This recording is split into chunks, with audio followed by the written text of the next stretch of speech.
മനോഹരമായ ജീവിതത്തിന് 3 ആൾക്കാരോട് നമ്മൾ ക്ഷമിച്ചേ മതിയാകുള്ളൂ. അതിൽ ആദ്യത്തെ എന്ന് പറയുന്നത് നമ്മുടെ പാരന്റ്സ് ആണ്. പാരന്റ്സിനോട് എങ്ങനെ ക്ഷമിക്കണം എന്നൊരു ചോദ്യം വന്നേക്കാം. പക്ഷെ ഒരു കാര്യമാണ്, നിങ്ങളൊന്ന് ആലോചിച്ച് നോക്കിയേ, എന്റെയും നിങ്ങളുടെയും ഒക്കെയും ഇന്നത്തെ നിലനിൽപ്പിന് നമ്മുടെ മാതാപിതാക്കൾ തന്നിട്ടുള്ള ഒരു വാല്യൂ എന്ന് പറയുന്നത്, അല്ലെങ്കിൽ അവരുടെ ഒരു ഇൻപുട്ട് എന്ന് പറയുന്നത് നമുക്ക് പറഞ്ഞറിയിക്കാൻ പറ്റാത്തതാണ്. പിന്നെ എന്തിനു മാപ്പ് കൊടുക്കണം എന്ന് ചോദിച്ചാൽ അതാണ് പോയിന്റ്.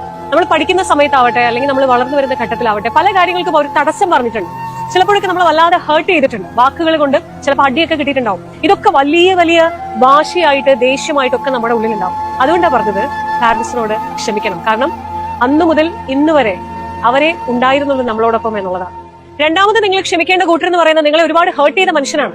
അങ്ങനെ വേദനിപ്പിച്ച മനുഷ്യരോട് എങ്ങനെ ക്ഷമിക്കാനാകുമെന്ന് ചോദിച്ചാൽ, ഞാൻ ഈ പറയാനിരിക്കുന്ന കാര്യം കേൾക്കുമ്പോൾ നിങ്ങൾക്ക് അതിന്റെ ഗുഡൻസ് മനസ്സിലാവും. നമ്മളിപ്പോ ഒരാളോട് ദേഷ്യമുണ്ട്, കാരണം അയാൾ നമ്മൾ ഒരുപാട് ദ്രോഹിച്ചിട്ടുണ്ട്, ഒരുപാട് ഹേർട്ട് ചെയ്തിട്ടുണ്ട്.